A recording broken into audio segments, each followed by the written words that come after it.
Hey, what's up, everybody? Welcome into the Smoke Break, talking some college football here on 365 Sports, part of the Rogue Media Network. It is a Thursday edition. We're a Tuesday and Thursday show, and we are now into week 2. So thank you for being along on the ride with us, and please hit that like and subscribe button, and just support the channel, support the show so we can grow this thing. Ideally, would love to be able to have a daily Smoke Break where we talk for 15 or so minutes about the things that I find interesting or the things that you find interesting about college football. But any support is welcome, and thank you for being with us. And we got a lot to talk about ahead of a busy week 2 schedule after what was a tremendous week number 1. We talked about all of the bangers from last week, the crossover games, the interconference matchups, just the big, sexy brands, one-on-one right out of the gates to, play some big games that will have some factors in the playoff conversation down the line. Certainly big factors in the top 25 discussion right now, and just giving us a greater idea of what we thought we knew versus what we do actually know. A lot of evidence thrown out there by a lot of big-time programs and a lot of questions, but also I think just a lot of things learned. So point being, week 1 was fantastic and everything that we wanted it to be, and week 2 doesn't have quite the same schedule, but there are some pretty good games that we will be talking about on today's episode as we look ahead. But last week we did, on this episode, when we looked ahead, talk quite a bit about the crossover matchups that were taking place throughout the P4, SEC, ACC, Big Ten, and also the Big 12 going at it in a bunch of fun matchups. And when all was said and done, the SEC emerged on the other side of things with what I would say is the best weekend overall. Had a couple of really high-profile losses, but ultimately did pretty well for themselves with a really nice record overall of 14-2 on the weekend, despite the Texas and Bama losses. Had big wins for South Carolina, Auburn, LSU, and Tennessee over Power 5 opponents, including the game that we got to take in firsthand there with Auburn and Baylor. The Big Ten, obviously big win by Ohio State. Now your new number 1 team in the country, beating the previous number 1 team in the country in Texas, and then Nebraska over Cincinnati. So a big 16-2 week for the Big Ten. Big 12, we'll get to them in a second because I think they were kind of pulling up the rear this week. But the ACC had something to say about that 3rd versus 4th battle. They went 12-5 on the week, but you can't deny them for the big wins that they had, like FSU over Bama, Miami over Notre Dame. Those are 2 top 10 wins. Georgia Tech versus Colorado, that was a nice win for Haynes King and company as well. Had a boatload of losses, but a lot of those were to ranked teams, a la Clemson versus LSU, Syracuse versus Tennessee, Notre Dame, if you want to count them, versus Miami, Virginia Tech versus South Carolina. So some of their losses, not that bad. And then you had the Big 12 pulling up the rear for at least week number 1, 13-3 overall. Losses by Cincy, Baylor, and Colorado versus the P4, and then wins by Utah and TCU, both of which were mightily impressive games in which the Utes and the Horned Frogs outscored UCLA and UNC by a combined 91-24. So the 2 wins the Big 12 got were pretty massive wins. And so that leads us into another weekend where there is some fun crossover action. And that was included as a part of our predictions this week as well, which we'll get into before the show is up here in the next few minutes. But touching on those crossover type games this week, looking at the Big 12, a massive one, in my opinion, for who I think is the number 1 team in the league right now. And if you want to know my full thoughts, 1 through 16 on the Big 12, you can check out my Big 12 Mojo rankings video that's floating around right now over on 365 Sports YT, ranking the Big 12 1 through 16 based on, yes, wins and losses, but also Mojo. What's going on and off the field? Is your coach on or off the hot seat? How's recruiting going? What's the general vibes of your fan base? I take that all into account. And right now, my number 1 team is Iowa State, although they're going to be tested in that top spot this weekend as they welcome in their arch rival, the Iowa Hawkeyes. So there's a Big 12 versus Big 10 matchup for you right there. You've got Baylor on the road against SMU in a game that's got just your normal Texas flavor to it, but then you add in the ACC component to SMU now, and that makes that game a lot spicier as well. There's Kansas and Missouri reigniting one of the most hated, heated, historic rivalries, the border war, after many years of going without. Kansas and Missouri fans can get the hate bubbling up as much as possible. And with the way these two teams are rolling into this game, this was already going to be great just having the rivalry back to begin with. But you add in that both of them think that they're pretty good, and both of them know that beating the other is a pretty nice win here in week 2. This is exactly what you hoped for outside of just having massive rankings numbers or, a higher ranking number next to each other. This is a game that's really setting up to be a lot of fun. Oklahoma State on the road against Oregon, taking on another Big Ten team there. And this one, guys, not really like the others, because in the case of Iowa State and Iowa State, slight favorites. SMU, slight favorites over Baylor. Kansas, right now, you're seeing that line trickle more towards Missouri. Missouri now nearly touchdown favorites in this game. But Oklahoma State and Oregon, the Ducks, 28.5-point favorites in that one. So not looking like people are really believing in an Oak State upset, which is understandable after last week. Haas Haney gets hurt. He might miss most of the season. We will see how that all goes. So Zane Flores with a huge challenge in front of him. What a win that would be, though, man. If they could somehow make that interesting, that would be incredible. Just not a lot of hope that that's going to be the case this weekend. So those are some of the big crossover matchups coming your way. You also have some interesting games like West Virginia and Ohio. West Virginia just 3.5-point favorites on the road in that game. So that's kind of interesting. Houston, 2 touchdown favorites, but taking on Rice. So for those that don't pay much attention to, was the Bayou Bucket, Garrett? Yeah, the Bayou Bucket. The Bayou Bucket on the line, Rice and Houston. And Rice actually looked pretty good in week 1 with the changes they've made. So that could be a little interesting as well. And I don't want to forget, and I nearly did, but this is not disrespect to BYU. This is, I think, disrespect towards Stanford. You got to include Stanford and BYU in this as well, the late nightcap game. So that should be included in the Power 5 matchups as well. And I should have mentioned that before, Houston and Rice, and also West Virginia and Ohio. But my apologies, Cougars. You know we love you. And I didn't mean to disregard your game and including this. I just think that's such a foregone conclusion that I'm almost chalking that up as a win already, to be perfectly honest with you. 20.5-point favorites are the Cougars over the Cardinal. That's the one that you can stamp it, bank it, take it to the bank. And there's another one, Arizona State and Mississippi State as well this weekend. So some Big 12 versus SEC action. The Sun Devils, the road team, looking at being 6.5-point favorites as of recording on Thursday. So you've got more than a handful of crossover games this weekend, and then a couple of those other games I mentioned, Houston, Rice, and West Virginia, Ohio, that are just maybe a little bit more interesting as far as the ones that you're not paying too much attention to. But big opportunity, safe to say, this weekend in the crossover games for the Big 12 conference. And then that stands to reason it will be that way for the rest of the conferences as well. For example, out in the Big 10, you've got Illinois at Duke. You've got Iowa at Iowa State. You've got Oregon hosting Oklahoma State, as we just talked about a second ago. You got Michigan on the road against number 18 Oklahoma in arguably the biggest game of the weekend. You got Michigan State hosting Boston College. So a handful of games out in the Big 10 that will be of interest in the crossover conversation as well. Going on down the line, Duke welcoming it in Illinois. SMU with a big opportunity against Baylor. You've got the weird already playing conference matchup in Virginia and NC State here early on. A game that I find of interest, even though the vibes are probably in one way, this is not a P5 or P4 matchup, excuse me, although in the heads of the road team, this will be soon enough. But Syracuse, 6.5-point favorites versus UConn.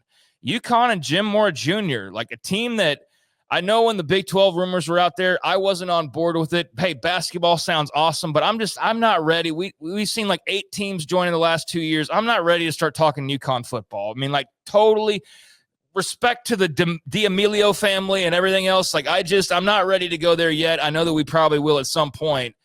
But while I'm not ready to talk Big 12 UConn, that's a game to at least pay a little bit of attention to. I would not be surprised at all if that gets squirrely for Syracuse. So not quite a P4 matchup, but one that could be of interest. Virginia Tech hosting Vanderbilt.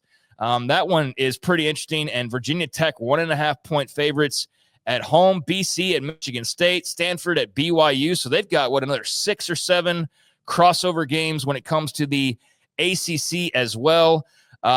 Mentioned the Big Ten, right? I think I did mention the Big Ten. Yep. Illinois and Duke, Iowa in a big game. Michigan, yeah. So I've gone over them. UCLA, UNLV, though one I didn't think I mentioned when it came to the Big Ten. That could get interesting. And UCLA, 2.5-point favorites on the road. So that's one that maybe could get interesting as well. And then over in the SEC, you've got Missouri hosting Kansas. I mentioned that game. You got conference play starting up, Ole Miss and Kentucky. So that'll be fun to see that one, although Ole Miss, nearly 10-point favorites at this point in time. Florida, 17.5-point favorites over South Florida. A little Byron Brown action, baby. Better watch out, man. Hey, man, you never know. South Florida with a little bit of that mojo, as I talk about in my weekly rankings every week. So that's not quite a P4 matchup, but 17.5-point favorites for the Gators. But that's one to maybe kind of like the UConn game. Put a little side eye onto that one and see what happens there. Mississippi State, we mentioned against Arizona State. Oklahoma hosting Michigan's an absolutely massive game for the conference. Vandy at Va-Tech. So those are all games I'm kind of rehashing because we're talking about the same four conferences and all this crossover. But the point is, it's not quite week one sexy because there's not like 1 versus 3 and 4 versus 8. But there are some intriguing matchups, just not as many top 25 crossover and especially into that top 10, top 15. But another one to side-eye, Alabama, 36.5-point favorites over UL Monroe. You may remember Nick Saban making his Alabama humble beginnings. The loss to UL Monroe right at the beginning of his Tide career. Who knew what was on the other side of that was like becoming the greatest college football coach of all time and winning national championship after national championship.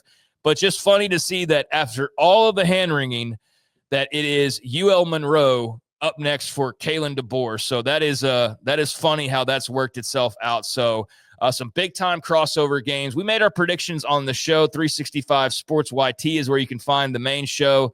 Appreciate you being on the Smoke Break channel, but as much crossover as we can put on this show, we will. And certainly want you to check out 365 Sports weekdays 3 to 6 or whenever you get around to checking the YouTube channel. But our predictions, going over some of these games I just mentioned, I'm taking Oklahoma at home against Michigan.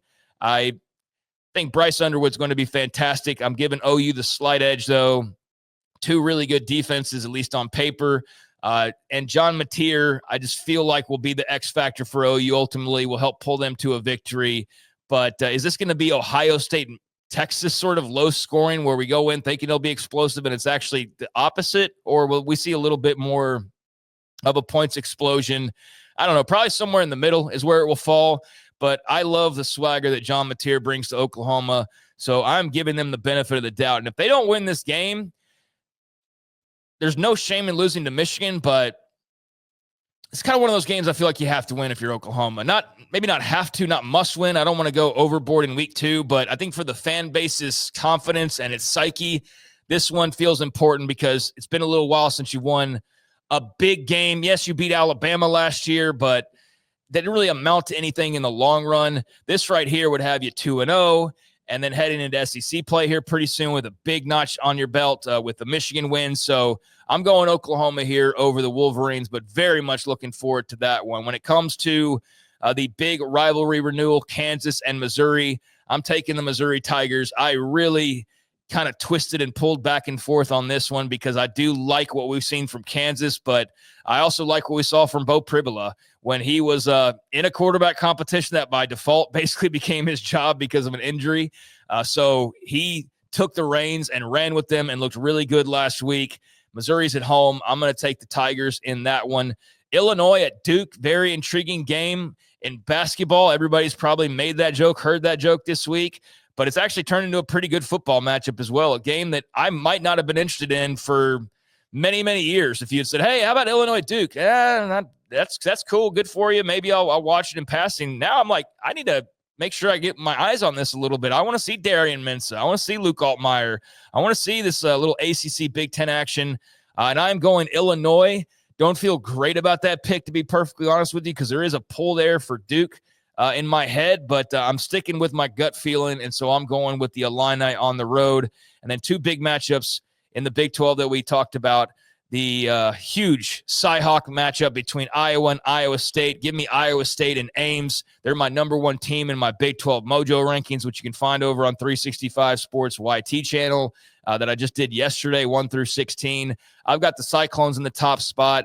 I think they only just throw another layer of concrete onto their I guess, base layer that they're building there at the very top, and they only solidify that with the win over their arch rival Hawkeyes. But that game's as much of a rivalry game as rivalries get, so it could always turn out a little bit squirrelier than imagined. But just with what we do know, I know this will be a struggle for whoever emerges. They're going to be a little bit worse for wear, but also better off for it. And right now, I think that will be Iowa State. And then Baylor SMU, Big 12 versus ACC, a game that probably still a lot of people don't care about, but it's definitely a big game around these parts in the state of Texas. It's no A&M Texas. It's no Texas Tech versus Texas A&M. It's no even Tech Baylor, but it is something that's had some extra seasoning thrown on it with SMU going to the ACC, making the college football playoff.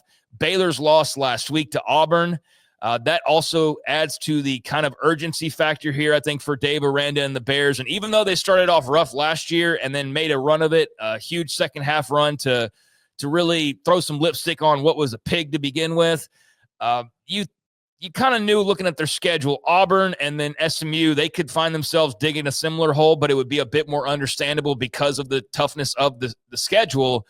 At the same time, though, because of the way that Auburn game went around, this would have to be a very specific type of loss to SMU to be acceptable, I guess you could say. And anything other than like getting walked off in overtime and a last-second field goal in a game that was a beauty, but just the ball didn't bounce your way, anything short of that, especially something where SMU wins convincingly, we're going to have real deal hot seat talk with Dave Aranda. And I don't want to do that, but we kind of have to get to that point now because of what I'm going to close out with here. And if you've listened to the show the last couple of days, you've heard me mention this. But in regards to that Baylor SMU game, of the 5 picks that we made, perhaps the most interesting stat, you have KU Missouri coming back after all these years, all the time they've played, Michigan OU, Battle of the Blue Bloods.